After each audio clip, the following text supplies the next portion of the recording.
राधे राधे दोस्तों, welcome back to our channel Sanskari comedy पे आप सबका स्वागत है। आई होप आप सब बहुत अच्छे होंगे। तो मैं आज जिस टॉपिक पे बात करने वाली हूँ वो है मनीषा का, जो कि भिवानी की है, हरियाणा के। आप सबको पता ही तो होगा, और जिसे ना हो पता हो मैं बता देती हूँ। मनीषा भिवानी की 19 साल की एक लड़की थी, टीचर थी। वो स्कूल गई थी पढ़ाने के लिए, पर वो अपने घर वापस नहीं आ पाई, क्योंकि उसके साथ जो हुआ, भगवान करे वो किसी लड़की के साथ या किसी इंसान के साथ ना हो।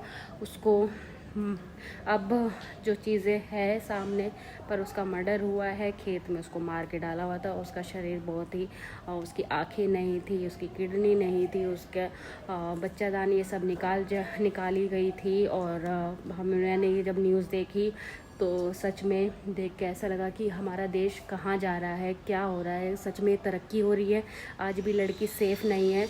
और मैं बताना चाहती हूँ हरियाणा में लड़कियों का, क्योंकि मैं खुद जाट फैमिली से बिलोंग करती हूँ, ये सारी चीज़ें मुझे पता है कि लड़की को कितनी जद्दोजहद करनी पड़ती है अपने सपने पूरे करने के लिए, अपने जॉब पे जाने के लिए, पढ़ाई करने के लिए। अपने माँ बाप को बहुत मनाना पड़ता है, और जब ये सारी चीज़ें होती है तो आप समझ सकते हो कि और लड़कियों को भी कितना मुश्किल होता है अपने सपने पूरा करने में।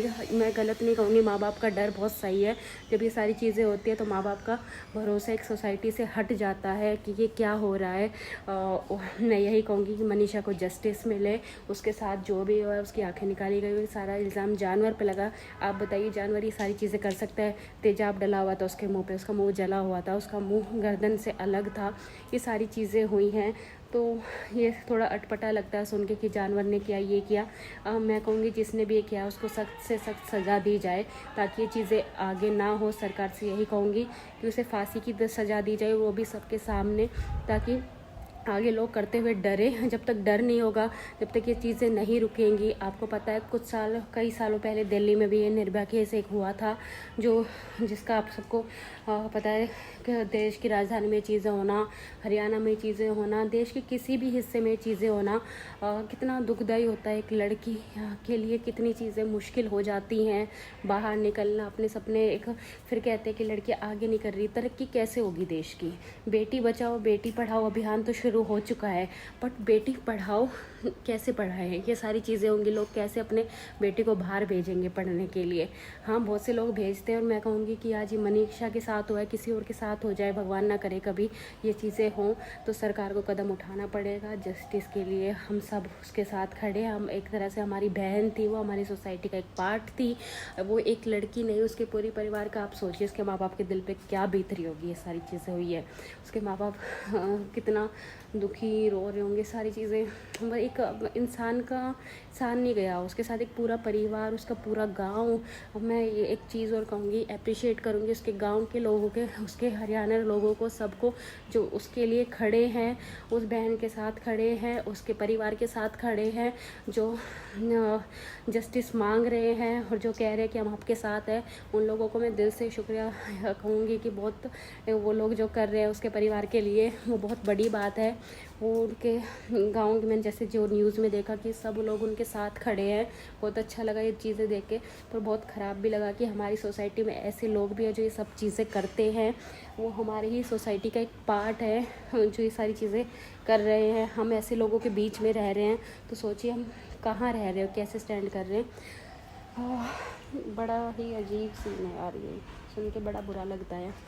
ऐसा नहीं कहूँगी, मतलब मैंने जब ये न्यूज़ सुनी तो मुझे बड़ा समझ नहीं आया रिएक्ट कैसे करूँ कि यार क्या बोले। एक लड़की थी 19 साल की, उसकी आंखों में कितने सपने होंगे, वो क्या क्या सोच रही होगी अपनी ज़िंदगी में। शायद वो नर्सिंग का कोर्स करना चाह रही थी या कर रही थी, तो जो भी उसको नर्स बनना था। एक लड़की के सपने गए, उसके परिवार के सपने गए, उसके परिवार के एक बच्चा गया, तो बहुत बहुत बुरा लगा ये सारी चीज़ें यार। भगवान करे किसी के साथ कभी ऐसा ना हो। लोगों को जागरूक होना पड़ेगा, एक साथ खड़ा होना पड़ेगा, क्योंकि आज मनीषा है, कोई और ना हो। लोगों को इसके लिए बोलना पड़ेगा, आवाज़ उठानी पड़ेगी, सरकार को फैसले लेने पड़ेंगे। इसकी सज़ा मुझे लगता है फांसी के अलावा कुछ नहीं है। अब यार क्या बोलूँ मैं, इतना मतलब दिल दुखी होता है कि ये सारी चीज़ें सुन के, बड़ा बुरा लगता है। समझ नहीं आ रहा क्या हो गया, कैसे हुआ, कहाँ जा रही है दुनिया। लड़कियाँ आज भी, और मैं उन लोगों को भी कहूँगी यार जो ये बोलते हैं कि, जैसे मैंने जो न्यूज़ में देखा उसमें बोला कि वो जब रिपोर्ट लिखवाने गए उसके पेरेंट्स तो वहाँ गया, बोला गया कि वो किसी के साथ भाग गई होगी। लड़कियों को सोचो कितना ना छोटा एक चीज़ समझा जाता है कि भाग गई होगी, छोटे कपड़े पहने होंगे, रात को निकली होगी घर से। क्या वो इंसान नहीं है? क्या वो निकल नहीं सकती रात को? रात को सिर्फ इन आदमियों का ही एक वो है। आप 9 दिन कन्याओं की पूजा करते हैं, नवरात्र में माता रानी को पूजते हैं, कन्याओं को अपने घर बिठाते हैं। तो ये सारी चीज़ें सुन के आप एक ये ऐसा मतलब हमारा देश ऐसा है जहाँ पे माता रानी की पूजा होती है। हम छोटी बच्चियों को, कन्याओं को एक तरह से भगवान समझा जाता है। उस देश में लड़कियों के साथ ऐसा होना यार बहुत हम क्या दूसरी कंट्री को बताएंगे कि हमारे देश में क्या होता है? ये होता है, ऐसी तरक्की हो रही है हमारे देश में। हाँ, ये सारी चीज़ें हो रही हैं। पता नहीं देश आज़ाद वैसे तो हो गया, बट इन चीज़ों से कब होगा? ऐसी सोच से कब होगा? छोटे कपड़े पहनिए बेकार होगी, कैरेक्टर की ऐसी होगी, कैरेक्टर की वैसी होगी। ये सारी चीज़ें लड़कियों को एक स्केल दे दिया गया है कि टिक टिक ये वाला है, अच्छा ऐसी है तो ऐसी है, ऐसी है तो ऐसी है, रात को निकली तो बेकार थी, छोटे कपड़े पहन तो बेकार थी, इसने तो सूट पहना था यार, और ये तो टीचर की जॉब कर रही थी जो हमारे देश में सबसे अच्छी जॉब मानी जाती है, दिन में निकली थी। अब इस पर क्या कहना चाहेंगे कुछ लोग जो बोलते हैं ये सारी चीज़ें?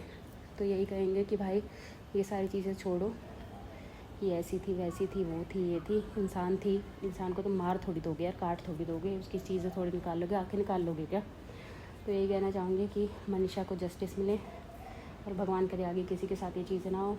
सरकार को कानून बनाना पड़ेगा तभी सारी चीज़ें रुकेंगी। सो जस्टिस फॉर मनीषा। भगवान उसके परिवार को हिम्मत दे सारी चीज़ें सहन करने की। और मैं उसके गांव के लोगों को भी कहना चाहूँगी कि आप लोग जो कर रहे हैं वो बहुत ही अप्रिशिएट करने वाली चीज़ है। सही में आपने जो उनके परिवार को साथ दिखाया, थैंक यू आप सभी का। और जस्टिस मिलना चाहिए मनीषा को। राधे राधे।